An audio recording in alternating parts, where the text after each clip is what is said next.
All right. Welcome, everyone, to our book study, our second half, part two of the chapter one, The Perfume of Silence. And the chapter title is Be Present Without Intention. And most of you know that were here know that we All right. Okay, let me welcome everyone to turn that off. Okay. And we finished up about halfway down on page 14 in chapter 1, and we'll finish the chapter 1. Each chapter is going to be in two parts, as most of you know.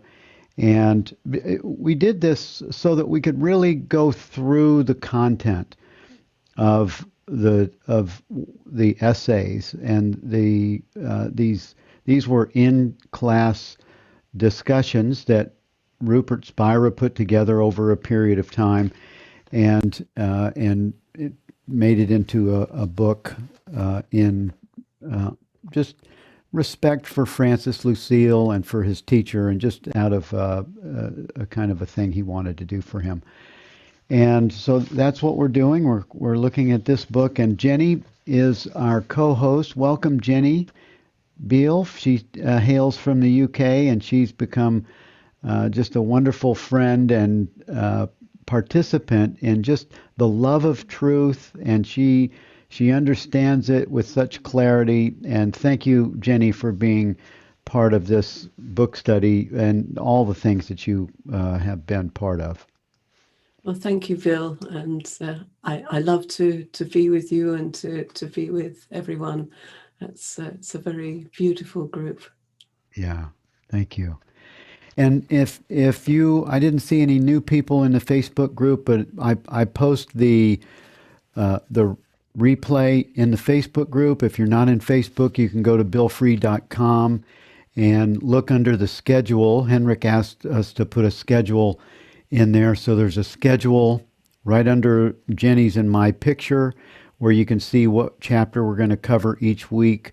And then next to that, I put replay, playlist. I put a button there you can click, and it goes right over. It goes right over there to the replay list. And when this video is over today, you'll be able to hit that replay list and watch it again if you want to in the next 5 minutes later. So everything is sort of being set up for an easy experience for all of you. And today we're just going to start on page 14. So Jenny, I would just invite you to take it from here, and let's see where we go for the second half of this awesome first chapter. Okay, well, the first few questions, starting halfway down page 14 and then going on to page 15, are all about difficulties that people experience in meditation. I think they're probably difficulties that a lot of us experience. But I thought before we talked about difficulties, I would like to just go back to two little quotes from Francis from last time, where he explains what meditation actually is, because I think that in a way is the key to getting around some of those difficulties. So he says, meditation is simply to let your thoughts, feelings, and perceptions freely evolve without any agenda. And then a bit further on, meditation is very simple. It means to surrender the mind, the body, and the world from moment to moment to the silent presence in which they appear. That's all. So that's something that's really very simple and very effortless, but people do have difficulties. And the first few questions, the way Francis answers them is to really explain that the problems that people are experiencing actually stem from a sense of lack, and a sense of lack can manifest in all sorts of different ways. It can be expecting or wanting something different, something magical and special, or it can be feeling that something is missing, or it can be feeling that there are things that other people are experiencing that you're not experiencing. It can be a lot of things, or just a feeling that, well, I can't access the peace that I'm supposed to be able to access. It should be different from this. All of that, all of those kind of thoughts and feelings really point to a sense of lack. Because if you go back to those definitions of meditation, it can't really be easier, and we really don't lack anything. There's nothing that's impossible for any of us. So he says it's on page 14, and that's for people who've got Kindles. That's page 12. Where does the feeling that something needs to be done, fixed, or perfected come from? Whenever you feel that things are not as they should be, take a look at the origin of this feeling. Instead of becoming its slave and starting the big search for enlightenment, just see the feeling for what it is. When the sense of lack no longer arises, then you are fulfilled, and fulfillment is the absence of lack. Just enjoy yourself.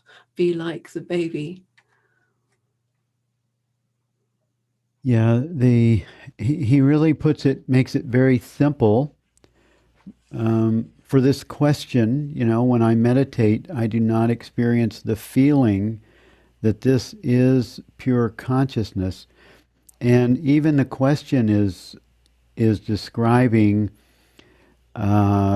the mind that is searching to be fulfilled. It's describing a getting mechanism.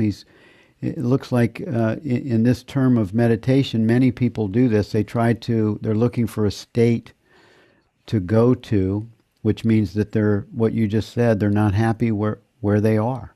Yes. Yeah. And I love what the rest of this chapter puts forth, because he really does describe in the forthcoming a few paragraphs. He describes how simple it is to experience this presence, this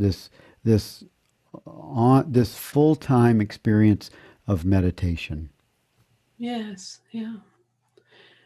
And really, like all feelings, when when the sense of lack arises, all we have to do is to just, first of all, notice it and acknowledge it, and then be interested in it, but in a disinterested way. So more like a scientist. A scientist comes across a rare insect, and he's interested in it. He has a look at it. He sees, he learns about it. He sees what its habitat is. So that sense of lack might present itself as a thought or a bodily sensation, or both. And you have to explore it in whatever way it presents itself. But you don't try to get rid of it. It would be a lousy scientist to try to get rid of this very special insect. So you don't want to do that. And a bit later on in I think this is page 16. There's the question: what's the difference between being interested in a feeling and asking the question, who is having this feeling?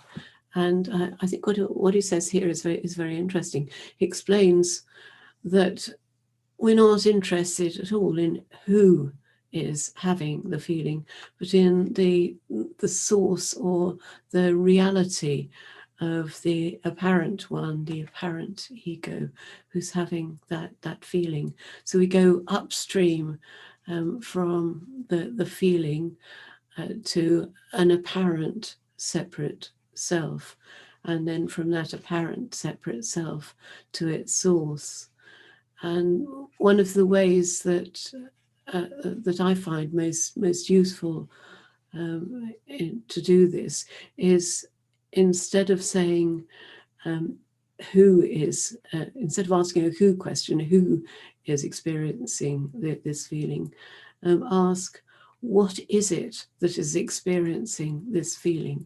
Because somehow that takes you much more quickly back to the source of the feeling. If you ask a who question, it kind of presupposes a person. But if you ask a what question, Yeah. then that has more of a neutrality about it. Yeah. Yeah. Yeah, that's a good point. And often when new people first start to look at non-dual, that are familiar with a progressive path like A Course in Miracles or something else, they start off using who is the I, who be that's asking the question, and that can be a little bit of a witch hunt. Whereas, and that's why the who, what is a better question, because what doesn't associate with a person, just like you said.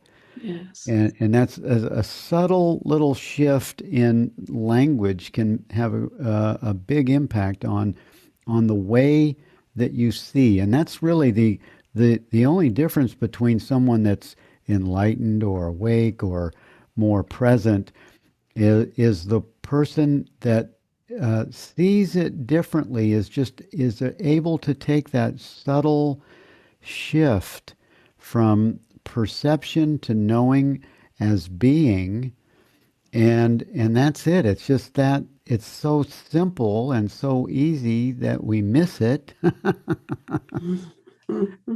uh, but I love where he said, let's see, in the first paragraph at the top of page 16, answering that question, Francis said, "Do not face it." Oh, when he was giving a sort of a remedy for the questioner, he said, "Don't try to go and get it."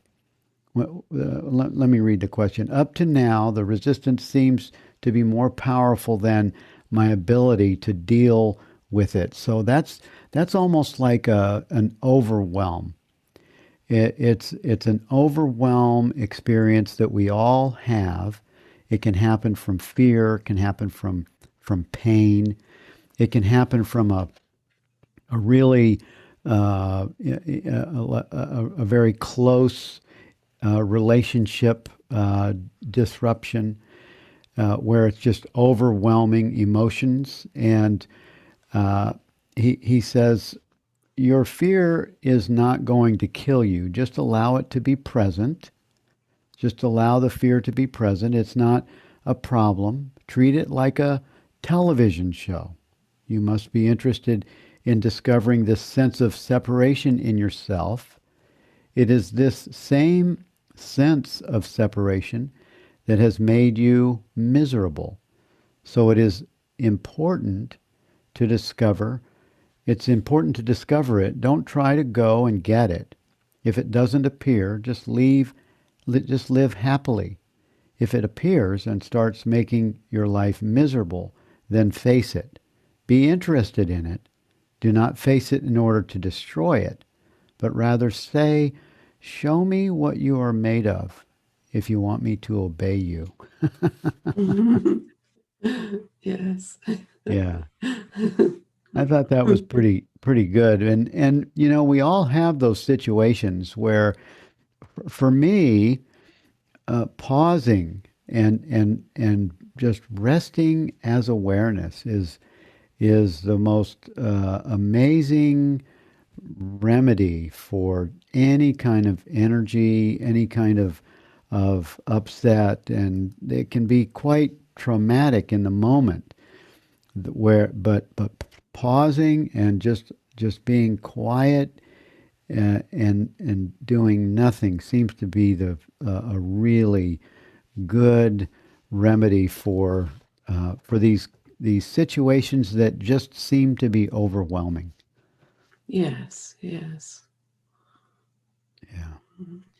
There's a next paragraph that I put two little stars by. It says, "What is the difference between being interested in?" Oh, this is the one you read. Yeah, Yes, yeah. yes. That's the one where he said we go upstream to the ego. We don't avoid it. We don't evade it.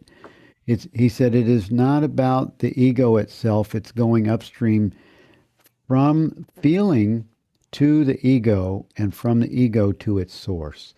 And that's really what we're doing when we go when we're just resting as awareness. We're shining a light on the experience, and it has a way of just melting the experience. Seems like it just melts it. Yes. Well, So do we have any questions? If we have any questions or any comments, we'll look at them in the chat. Uh, are there any? Like Rick has something about book commentary, deep pointers. Oh, he's talking about when you read the book years ago. Oh, yeah, almost every page and paragraph. Can you define silence? Question: can you define silence beyond its traditional meaning? Absence of sound? That's a great question. For me, I define silence as presence. If I mean if you unless you have to define that word too, but I define silence as awareness, nothing, nothingness could be silence. That's just aware of all experience. That would be silence to me. What would you say, Jenny? I would say that silence is just allowing experience to flow without trying to catch hold of it, without trying to keep any experience, or without trying to get rid of any experience or manipulate experience in any way. So it's just the effortless allowing of experience to flow. And then you find quite often when that happens that the mind falls silent. Depending on where you are, there might be absence of sound, or there might not. You might have your eyes open, so you might be able to see things, but you're not focusing your eyes or your ears or any of your senses on anything at all. Yeah. Yeah. Did that fit your what you were looking for, Rick? And then Rick also said the importance of having absolutely no expectations. And when we have expectations, we have all kinds of attachments to an outcome. And expectations, we expect people to act a certain way, whether it's our partner, our children, a politician, some situation. Those are the things that trigger upsets, and we learn that there's an exit strategy for upsets, and it's the work that we're doing. It's the understanding of these ideas where we release ourselves from the personal self as the witness of the personal self, so that we're not pulled into an experience that is out of control. We're not pulled into an experience that disturbs our peace and takes us out of that essential self that is peace, that is presence, and also when we can, when we can, when we locate ourselves in that space, the experience somehow finds a solution. Yes, yes. Yeah, I don't know. I don't know how it works, but when I Mm. like when I get upset, and I get upset, and you know, little triggers, little emotional things. I want this is supposed to happen that way, and then of course the old Bill comes in and criticizes the experience, or as I can tend to be a little bit not using the best words in a situation sometimes. Like I I was think that working on applies the to all of us. I'm working on a website right now that's been months in the making, and in the last couple of weeks we're putting details together. And I mean, I put my foot in my mouth when I say things sometimes, but I said to a couple of people that are working on the website, I don't really want to spoon feed you guys. And so I'm using words that are not nice words, you know, so that's just taking my frustration or my whatever, that energy, and it's turning it into an attack against someone else.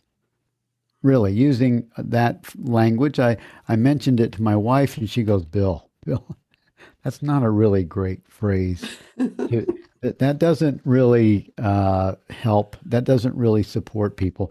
So we do things that little energies get us upset, and I go into a person called Bill that I don't even want to hang out with that guy.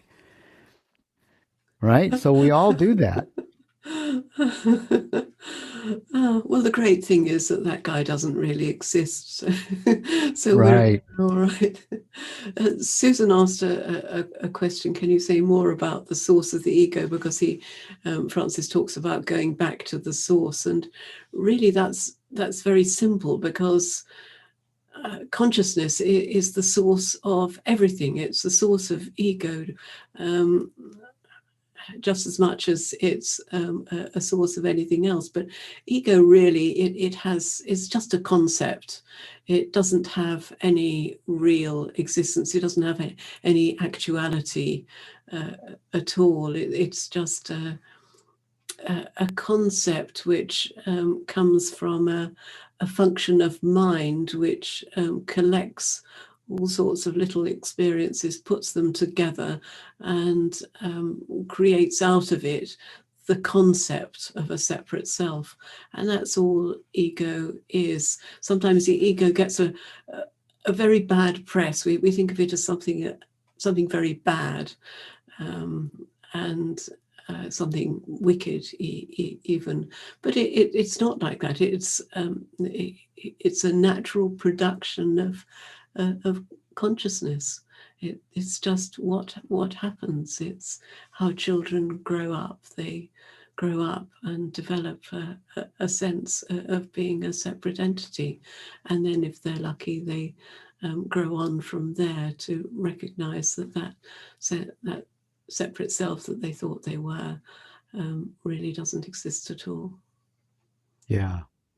Yeah, and I think it's for me that that illustration I gave of the website experience and telling someone that you know you're spoon feeding them.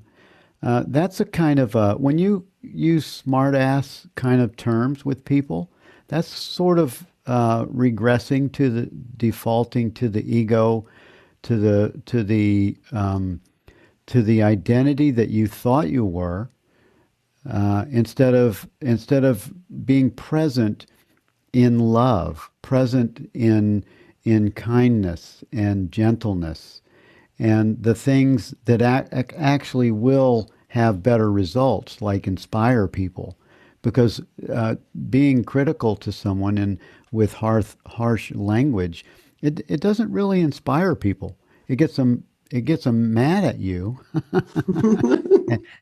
And that really is the. It seems like the ego is the old personal self default from of a belief that I am what I'm not.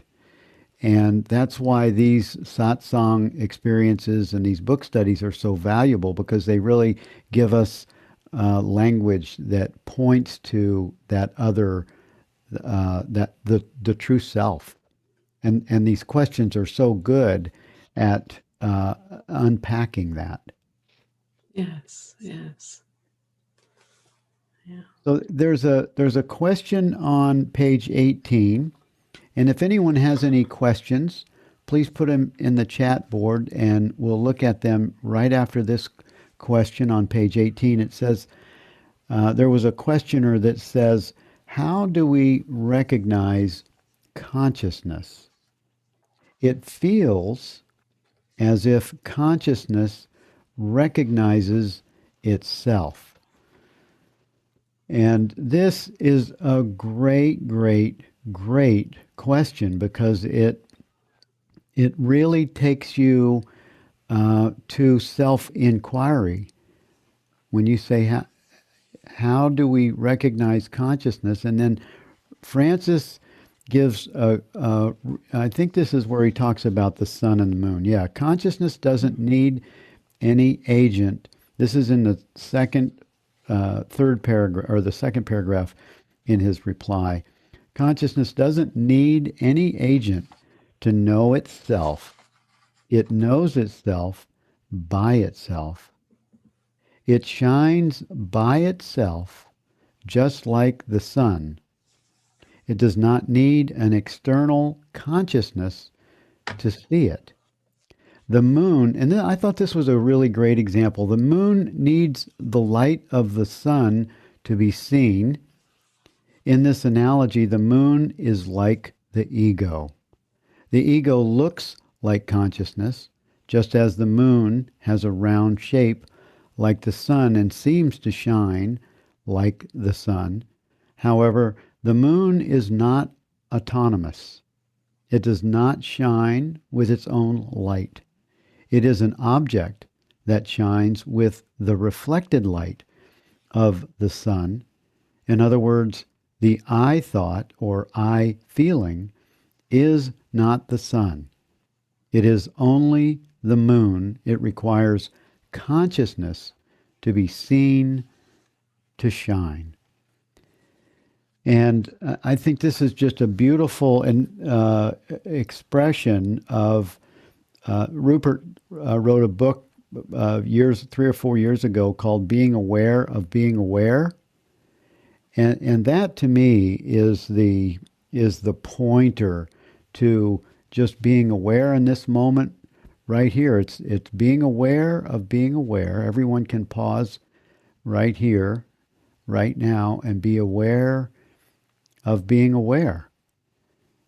And if we do that, if each one of us does that, if you're aware of being aware right now in this moment, we all went to the same place. We went to the same consciousness, our shared being, what we all share and are one of and as. Jenny? Yes, yes. I think the important point at the beginning is the recognition is not of the mind, because there's often a confusion between mind and consciousness, and we think that understanding resides in the mind, but understanding doesn't reside in the mind at all. And I think that's the key. Consciousness doesn't need any agent to know itself. I wanted to just go back to the question on page 17, because I asked Francis about the answer here, because I felt it was worded in quite a confusing way, and he agreed with me about that. So, and he asked me to explain about it. So the question was, what is meant by saying that the world does not exist if I am not looking at it? And that's an idealist perspective, and if you take it to its extreme, it becomes solipsism, because you have to deny the possibility of other minds. If you say all I know, it's perfectly true. All I know of the world is the contents of my mind, the perceptions that I experience, and those arise in my mind. Then equally, or we don't know anything about any other mind, and that leads us to a place of solipsism. That is sometimes got around. And it's okay to get around it by suggesting the idea of a kind of universal mind, which is all the minds put together, or God's infinite mind. But Francis very often in his satsangs makes it very clear. He's done so with me when I've raised it, that we have no evidence whatsoever of a universal mind. So he said, I can read what he said. Everything, and this was in my question on the recent satsang, everything we know is either through the mind or consciousness itself from our human observation position. So we don't know whether there are other forms of existence than mind stuff, but we cannot exclude this possibility. And he regards that as very important, that we cannot, we have to be agnostic about it. We cannot exclude this possibility.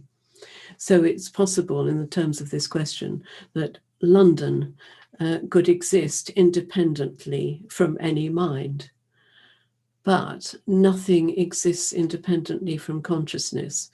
And so he said that the word perceived or appears in has to be corrected here, because it's too ambiguous. Because perceived by consciousness or appears in consciousness doesn't really mean a mind-like form of perceiving. It's better to say the world doesn't exist independently from consciousness.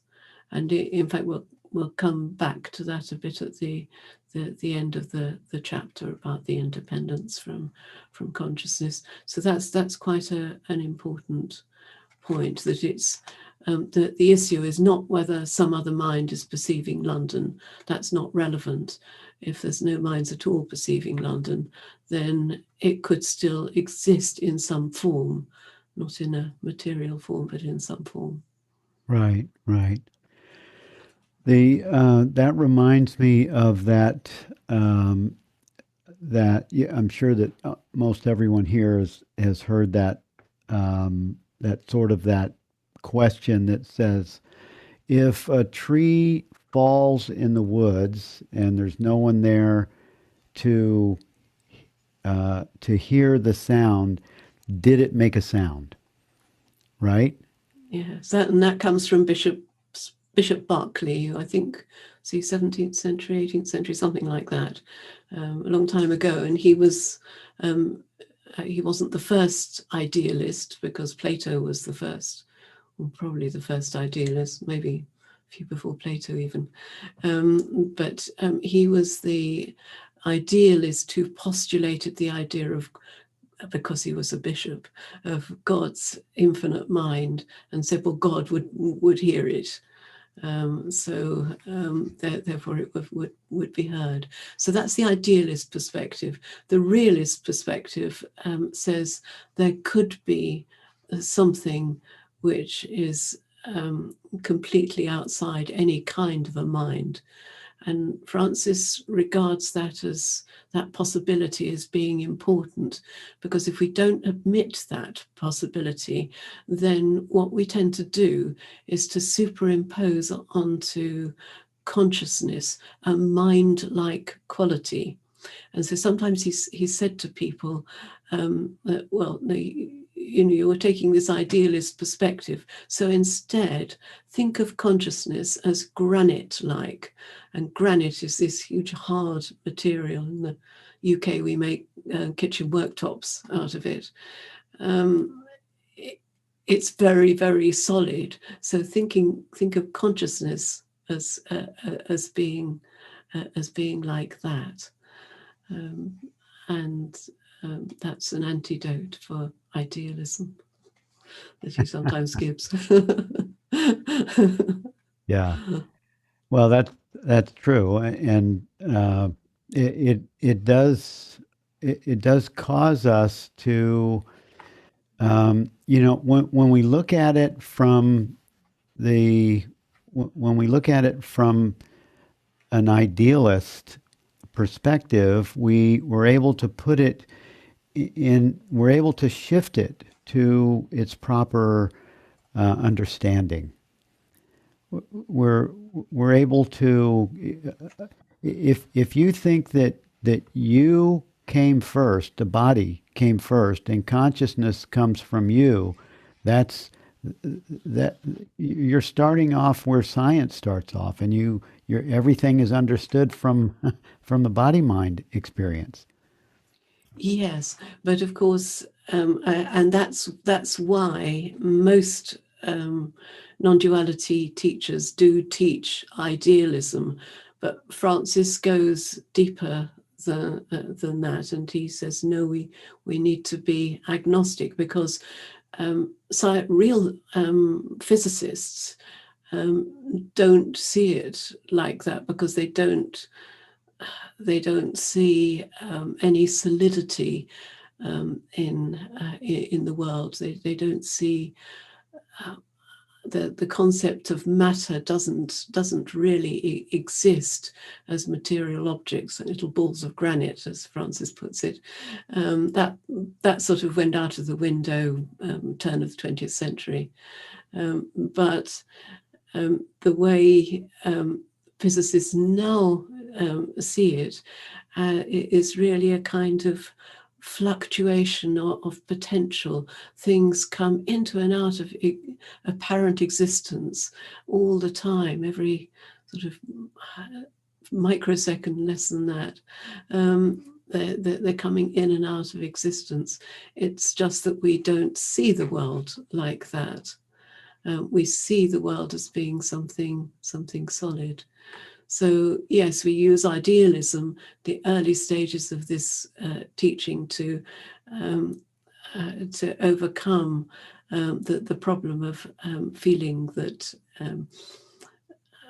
that consciousness arises, is an epiphenomenon of a mind. And mind is an epiphenomenon of body, and so on. And body comes from the world through a process of evolution. That's the sort of model that people grow up with in school, unless they go on to be a particle physicist, typically. Right. So it helps with that. But then in Francis's teaching, we go further, and we go to this agnostic position. Right. Okay. Cool. And that makes it clean, so you don't get bound up in belief systems and constructs. That just makes it really clean from that experience.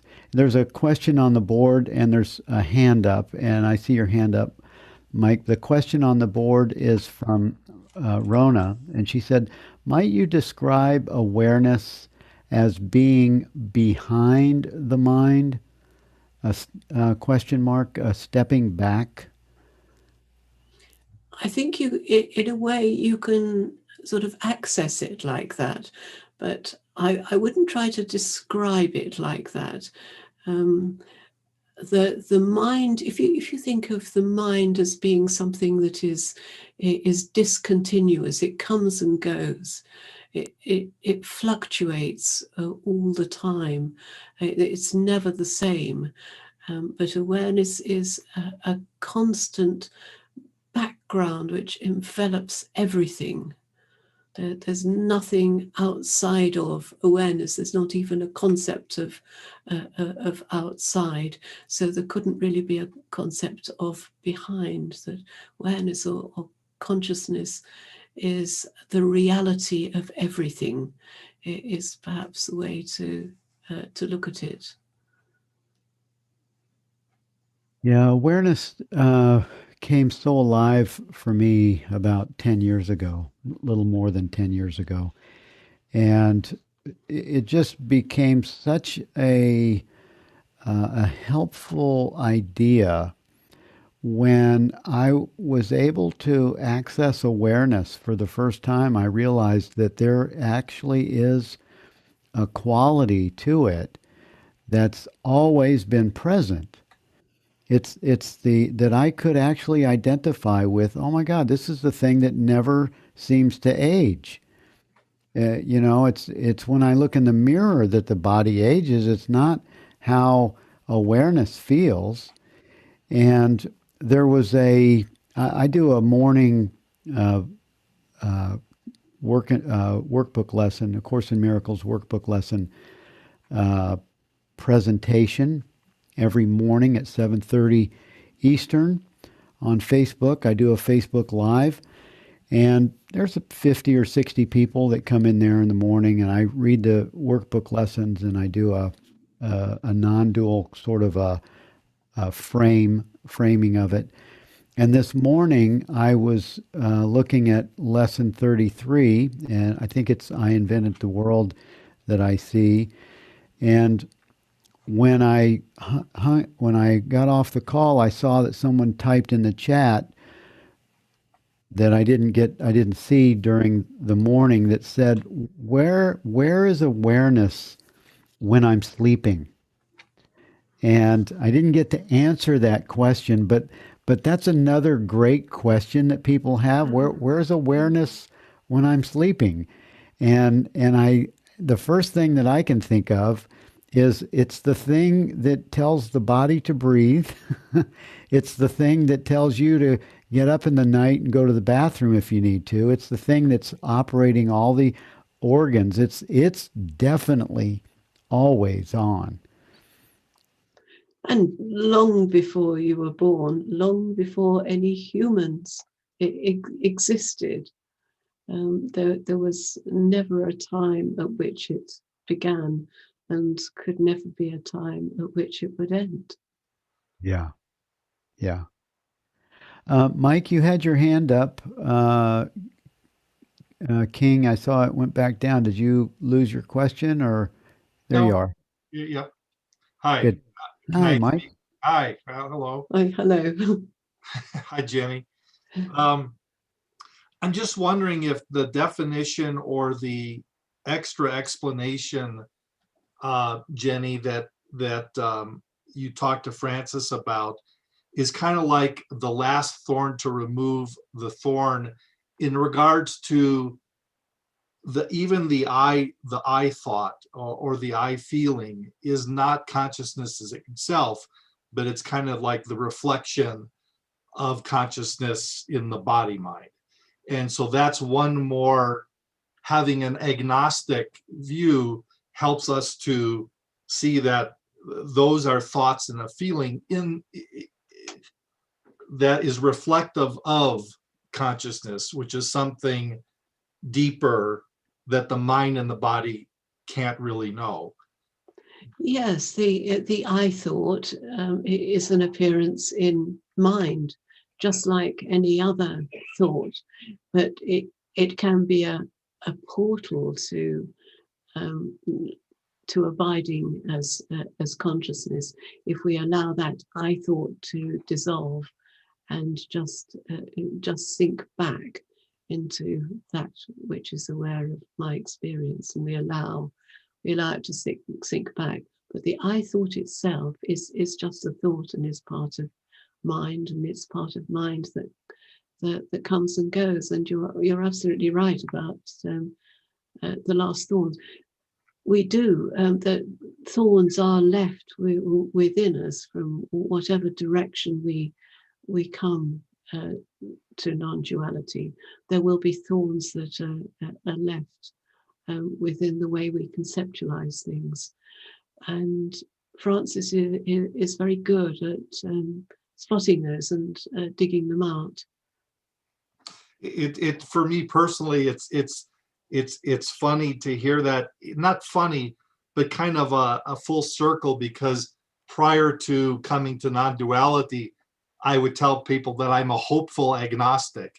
So that was my worldview, and now I'm no longer hopeful, but the agnostic view. Now you're a legitimate agnostic. That's perfect, Mike. Thank you. That's funny. Thank you, Mike. There's a statement, Missy made a statement, I am aware that my mind comes and goes a lot. Well, all our minds do, and that's perfect. That's what they're meant to do. Yeah. But being aware that that's the case, that's a very important realization. Elizabeth Shaw has a statement I think is interesting. How, and a good question actually, how do we know that awareness has always been there? Is this a belief system? It's a belief system. What? No, it's awareness is non-phenomenal. So we can only know about things that are phenomena, and phenomena occur in time. Awareness doesn't, as we said, occur in time. So we can't know it in the conventional sense. So he does go into this a little bit, and I think the last question in this chapter, where he talks about there's only two things that we can really know. So yes, looking inwards, there is consciousness, and that consciousness is what I am. So in other words, I exist. So that's one thing that we can know and be absolutely sure about. And then the other thing, looking outwards, there is something rather than nothing. And whenever we have any experience, then there's something that is being experienced.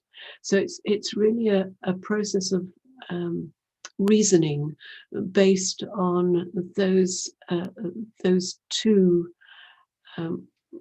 we would call them noumenal experiences. I think it was Rick who raised the issue of noumenal experiences in our very first meeting.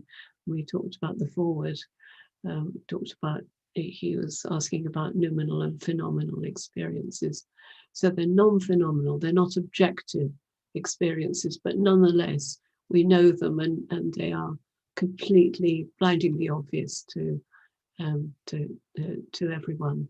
But we can reason based on that, and it's really from that reasoning. So if consciousness were to arise and then drop away, what would be aware of that? What would notice that?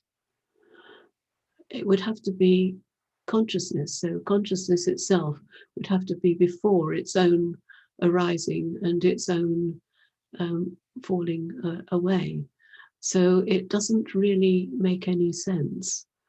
So it's that kind of reasoning which shows us it's not something we can be certain of, because if we are certain, or we can know, because if we say we know it, then automatically what that means is that we are conceptualizing consciousness as an object, and it's not an object, and so we're understanding it in the wrong way. But if we go to that noumenal experience, then and use that line of reasoning on that noumenal experience, not any phenomenal experience of what we imagine consciousness to be, then I think it does become clear. But it's something that it's helpful to contemplate, and to particularly to use all of the lines of reasoning he gives in response to that last question in the chapter. All of the things he says are very helpful in that kind of contemplation.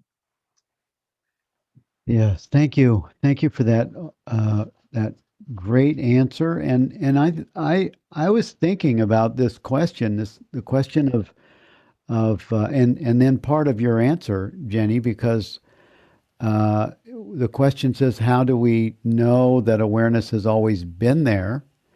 And then you said that, well, it's not based on time, and we also use reason to discover. We use reason to investigate, and we can all right now in this moment we can pause, and we can bring ourselves to attention of awareness, being aware of being aware, and then when you close your eyes and you ask yourself, does this awareness have an age? Does this awareness have an age? And you immediately, when you investigate with that question, you find that awareness can't be located in time. So you find that you've investigated, and you've discovered that it is an eternal idea. It's an eternal presence, and it's experientially timeless. Yes, and what Susan has said is important. She says, I love that Francis says not to adopt this as a new belief, but to find out for ourselves. And that's really important, because if we adopt any of this teaching as a belief, it will be a belief on top of a whole load of residual materialist style beliefs. And it makes the whole situation even worse, and that's really what he's saying. Yeah. Thank you for that. And Francis, when you turn the page, you go to page. There was the question on page 19 that says, when intense feelings come, they seem to cover everything else completely. That's kind of like what I was saying, being overwhelmed. And there always seems to be a battle going on between non-identification and getting drawn back into the intense feelings. And Francis' first part of the answer was, if they really cover everything, there is nothing you can do. Fortunately, they are states, so they don't last. First, find the truth when you are at peace. And that's why this is such a great question and answer, because we all have found ourselves in this place where we are like, we're so invested in this experience that we're just drawn down into it. And if you've ever had a deep argument with your partner, close to a divorce or divorced, you know that it becomes an obsession, and the best remedy for that is to quietly just be still, walk away if you can come to mutual terms, so that it doesn't create another thing happening, but pausing and finding that place of peace, and then let peace Let peace be the thing that overwhelms. Let peace be the space that gives, that relaxes the fixed location of that energy field. Yes. And I love what he says at the end of the answer to the previous question, which is really on the same subject. When we watch a film on television, we know that it is not for real, and therefore we're not truly afraid. We enjoy the film, knowing that it comes and goes. And it's possible to discover this extraordinary way of being in the world without being of the world. We enjoy the film without being 100% absorbed in it. In the absence of this attitude, we suffer. And maybe somebody else that we're spending time with, they may suffer too. Right. I like that idea of, being a witness of a movie, of the Bill movie, of the Jenny is the witness of the Jenny movie. That really takes the edge off of it. If you're just watching it just casually, like, wow, you see what Bill did? Oh my God. Yes. It can be our best helper often. I mean, it can definitely, it's not that, because that's so much better just to be the witness of the movie than the critic that makes the person guilty about it. Yes. Yeah. And sometimes when people say that they have such a difficult life, and that must be because they haven't gone far enough with this teaching, or there's some problem. And Francis said, well, don't expect recognition of your true nature to suddenly make all your experience pleasant experiences. We wouldn't want to see pleasant anodyne films all the time. We actually like horror movies. We like exciting movies. So just enjoy it. Yeah, that's good. That's true. Well, we have about 3 minutes left. Rick,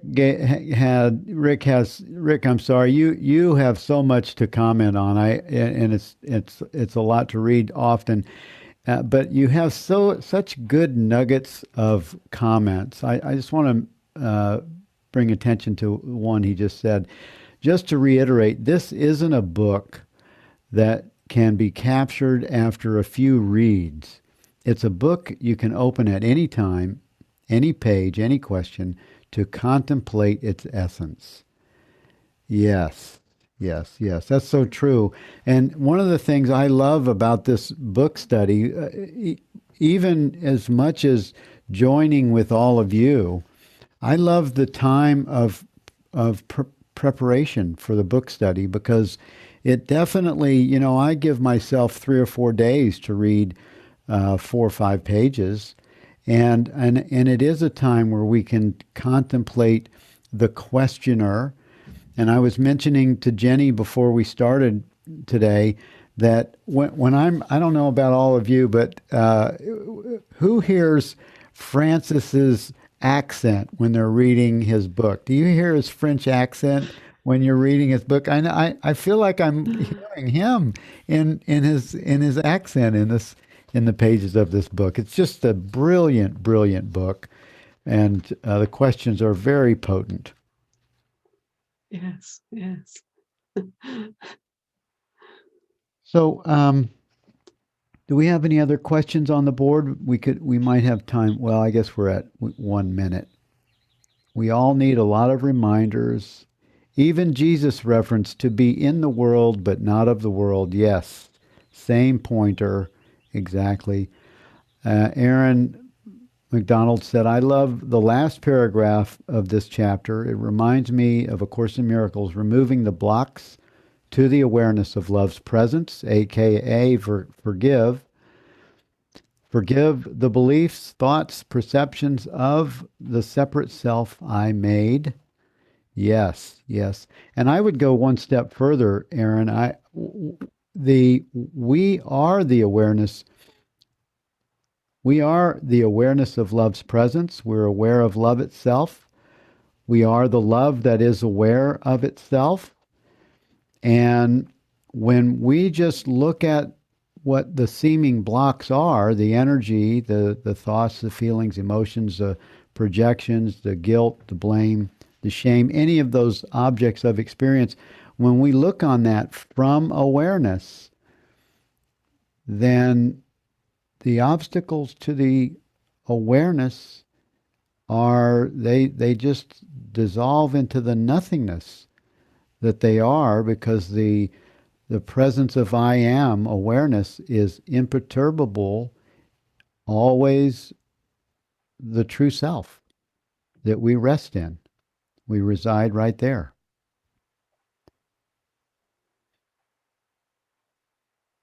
And so it is. Well, thank you all for being here again on this awesome book study that we're together for 30 weeks. It's a great, I'm having a great time in the Perfume of Silence, and I hope all of you are. Thank you for being here. Jenny, would you have any final words for us before we go? Just want to read one thing from page 19. Do whatever makes you happy, but understand that it is never an object, a person that makes you happy. It is always the divine presence. Amen. Love you all. Thank you for being here. Blessings to you. Thank you, Beal. Thank you. I'm going to unmute the mic and we can all say goodbye. Bye, everyone. Bye. Thank you. Bye. Namaste. Thank you. Bye. Thank you. Thank you. Thank you. Namaste. Namaste. Thank you. Thank you. Goodbye. Thank you. Thank you. So good to be with all of you. Thank you. Thank you. Bye-bye. Bye.